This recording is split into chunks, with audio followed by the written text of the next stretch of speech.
Alright, this is Blitzman.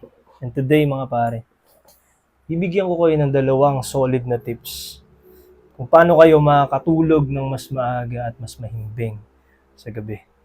Alright? So, kung ikaw yung tipo ng tao na pag-uwi mo ng bahay, sabihin natin estudyante ka or young professional na nag-work, pag-uwi mo ng bahay, gusto mo naman talaga matulog na maaga.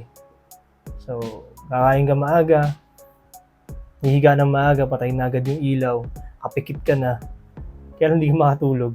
Tapos maya-maya nakatulala ka na lang. Kaya manonood ng, siyempre kung rich kid ka, siyempre bubuksan. Makanood nga muna ng Netflix, makapag PS5 nga muna.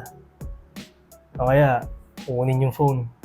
Instagram nga muna, Facebook. Ang ganda ng chick na to. Minsan pa nga, manonood ng porno, para lang makatulog. Diba? Pero di mo namamalayan, alas 2 na ng madaling araw, alas 3. Papasok ka bukas, puyat ka na naman. Diba? So, ibigyan ko kayo ng dalawang solid na tips para maiwasan yung hindi makatulog, yung insomnia na yan. Para mas maaga na kayo makatulog at mas mahimbing na yung tulog nyo ngayon sa gabi. Alright? So, unang tip,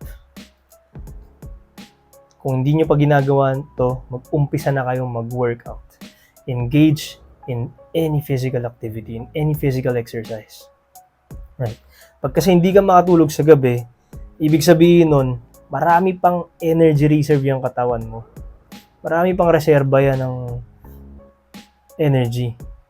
Hindi pa yan ubos. So, ibig sabihin, kaya hindi ka makatulog kasi nga hindi mo pa nauubos yung may last mo. Parang nakatulala pa lang. May lakas ka pang maglaro kung ano man yan. Right? Kasi bilang lalaki, designed tayo na magbanat ng buto. Kaya mahirap kang mapagod.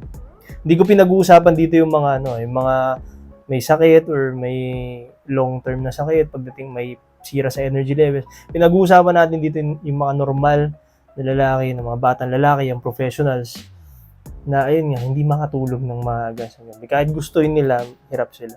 Right? So, mga chong, gawin nyo lang, mag-workout. Kung hindi ka pa nag-workout, start ka lang. 10 to 15 minutes a day is enough. 10 to 15 minutes a day is enough. Right? Start ka sa bodyweight workouts. Right? Kung para mabilis lang. Pwede kang gumawa bodyweight squats, sit-ups, push-ups. Pwede na yun. 10 to 15 minutes. Start mo lang yung orasan. 15 minutes. Pag tapos na yun, okay na. Kumuha ka na ng ibang bagay. Ligo ka na. Pasok ka na sa work. Pasok ka na sa school. So, ano ba bang ibang option? Kung gusto mo mas mag-invest ng oras, pwede kang mag-resistance training, mag-gym, right? So, pero of course, mag-involve to ng mas maraming resources, money and time. Mag-register ka sa gym, o kaya kung sa bahay mo gusto, bili ka ng weights. And then, just be careful lang sa mga form. Research kayo kung paano mag-workout. Kung gusto nyong magbigay ako ng tips with regards to working out, kunwari sa or i-share ko sa inyo yung workout routine ko, pwede kayo mag-comment sa baba. Kung nyo lang naman malaman. Ano ba? Options natin. Martial arts. Pwede rin. You can do Muay Thai, boxing, jiu-jitsu, judo, wrestling. Marami dyang klase ng martial arts na pwede nyong enrollan. Ang mahalaga, mag-workout kayo. Right? Again, pag nag-proceed kayo sa gym, pag nag-ano kayo ng martial arts, of course, it will also involve again money and time. Right? So, more resources yung ano nyo. Pero kung beginner ka pa lang, it's okay. Kahit ka push-up lang gawin mo for 10 minutes. Walang problema dun, pare. Basta ang goal natin ngayon is to program your body and your mind na gawing staple. O kaya, dapat kasama na sa buhay mo simula ngayon yung pag-work. 10 to 15 minutes a day is enough. It's good. Right?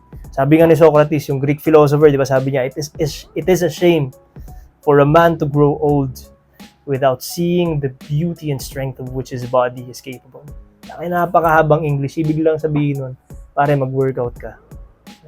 Workout ka lang. Engage in any physical activity. Bigyan mo ng pagkakataon yung sarili mong lumakas. Magkaroon ng physical power and strength. Right? So, that's the first tip. Second one, find the mission in life and attack with all of your might. Find the mission in life and give your best shot. Right? So, ano nga ibig sabihin ng mission? Ibig sabihin ng mission, kung ano yung kwenta at ambag mo sa mundo. Right? Kahit anong estado mo sa buhay, kahit sino ka pa, engineer, doctor, lawyer, estudyante, senior high, fine arts, pintor, kung ano man, crew sa Jollibee, crew sa Starbucks, barista sa Starbucks, whatever, hindi po pwedeng wala kang magandang pwedeng maiambag sa mundo. Maghanap ka, yun yung magiging mission mo ngayon. Pag nahanap mo yun, do your best in executing it. Huwag tatamad-tamad. Huwag yung pag-estudyante ka pa lang, tatamad-tamad ka mag-aral. Pwede ka naman makakuha ng 1.25, 1.5. Pero nakakuha ka ng 2.75 dahil sa tamad mo. Iba yung nakakuha ng 2.75 dahil mahirap talaga yung subject, o kaya nagpasang-awa dahil mahirap talaga yung subject, o kaya talagang hirap talaga siyang umintindi dun sa lesson. Iba yun. Ang pinag-uusapan natin dito yung ibibigay mo yung best mo para dun sa bagay na mini-mission mo sa buhay. Right? Kunwari sa work, engineer ka o kaya office work yan. Gusto mo, you're doing your best to do as little as possible. Gagawa ka lang ng konti, uwian na sana. Tingin sa relo kung ano-anong ginagawa. Tapos pagbalik ng feedback, hindi maganda yung ginawa, ang dami mong mali. Huwag ganun, huwag tatamad-tamad. Gawin natin yung best natin sa kung ano yung mission natin sa mundo. Hindi naman ibig sabihin nito na kung ano yung mission mo ngayon, yun na yung mission mo din. Panghabang buhay, hindi. Pwedeng mission mo to for 6 months, nag-level up ka, bagong mission na naman yan. For another 6 months, another year. Basta ang mahalaga dito, kung ano man yung mission na meron ka, do your best, right? Doon mo ibuhos yung excess na energy. So, nakapag-workout ka na, tapos nahanap mo yung mission mo in life and you did your best. Doon mo ibuhos yung enerhiya mo, pare. Ganun lang kasimple, right? So, these 2 tips, pagsabay mo to. Gawin mo to sa buhay mo, apply mo. Execute, right? Attack these 2 things. Do these 2 things with all your might. Commit, right? Subukan nyo itong 2 tips na to and I'd like to know kung ano yung magiging effect niya sa inyo sa mga mahirap makatulog dyan, nagkaka-insomnia dyan. Try these 2 tips and balitaan nyo ako kung ano yung magiging resulta sa inyo. Alright? So like, comment, subscribe. Cheers everyone. Peace.